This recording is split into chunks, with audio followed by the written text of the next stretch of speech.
we've been working with a multidisciplinary team in order to develop our online courses, and when we have done that, what we notice is that we each have areas of expertise.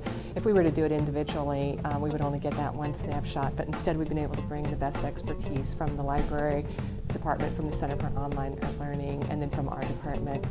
The Center for Online Learning has the best and most recent research on adult learning and what works best for online learning. And so every time we've gone to them with our stated goals and how we want to match our work with the state and national standards, they've been able to match that with the most recent research and then to provide the software support. I'll never be the expert on the software or on the technology. They are. As we design our courses, I think we get to be focused so much on the content that we lose sight of the bigger picture.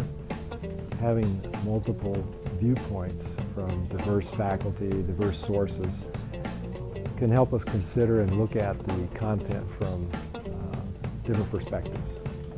So I think that using resources from other outside of our own department can help us immensely in planning the course and developing the course and then ultimately delivering the course. My own skills in using technology have increased. I spent a lot of time going to sessions over the last couple of years to learn how to teach online and hybrid classes. But when I worked with the folks from the Center for Online Learning, I got hands-on, one-on-one instruction on how to develop a D2L shell that was truly interactive and academically oriented and rigorous for students. What I find is that it enhances our students' ability to understand what it is our program is after, because they can see a full range of various course contents in a similar kind of pattern, so that when they get on, what we talk about often is that they've learned a language of our online learning program, the Desire to Learn program. So once they've learned that language and they've taken maybe a class, then they're in the language and they're in that design that's modeled for them as a way to really activate their learning. I think probably the biggest benefit that I'm looking at will be full accessibility to the classes, especially through a process of universal design, because my entire program is online, which includes licensure and a master's degree. I typically have a number of visually impaired students in the program, and they will range from visual impairment to totally blind. Unless we can make them fully accessible and usable, then we would be discriminating against them. And so that's what I'm really looking for in the project, to bring those skills in, to collaborate together so that we can make all of those courses available to all students. Well, I think the addition of the hybrid and online learning allows the university to complete its mission and really improves access. We have students all over the state learning together.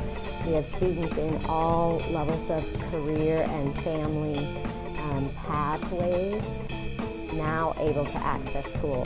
People with little children who might have put off returning to school are now able to adjust their schedules so that they can really learn anytime that fits into their busy schedules. I have students online at 1 in the morning. I have students online at 5:30 in the morning.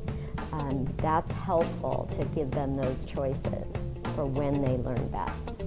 Right now, they're getting on my D2L site and they're seeing a certain format, and then they're taking another course from somebody else and somebody else and somebody else, and it potentially looks different each time, and they have to adjust. And it's already adjustment kind of as our transition into online courses. So it seems to me the more consistent we are in the tools we use and the expectations, the easier it'll be for the students to blend into this new technology. The Center for Online Learning has also helped us make sure that what we do online is culturally responsive, meets the needs of our students in terms of their learning styles.